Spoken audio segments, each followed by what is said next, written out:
আজকের গল্পটি রাজধানীর একজন ছোট্ট বাচ্চা।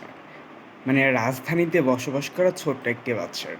বাচ্চাটা মূলত রাত্রের ১২টার দিকে তার আব্বুর সাথে বাসায় যাচ্ছিল।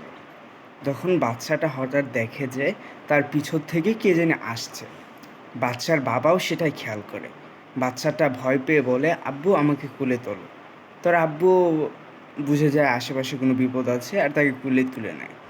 তখন হঠাৎ করে কে জানি আসে আর বাচ্চাটাকে মেরে ফেলে। আর যখন তার আব্বুর জ্ঞান ফিরে তখন সেই বাচ্চাটার মরা দেহ আর কি সে খুঁজে পায়। আর সে সেখানে শুয়ে ছিল।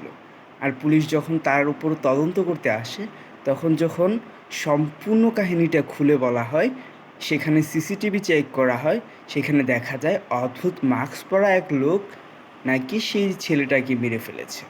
সিসিটিভি ফুটেজটা ভাইরাল হয়েছিল। এখন এটা সম্পূর্ণভাবে ডিলিট হয়ে গেছে। তার জন্য আমি দেখাতে পারছি না।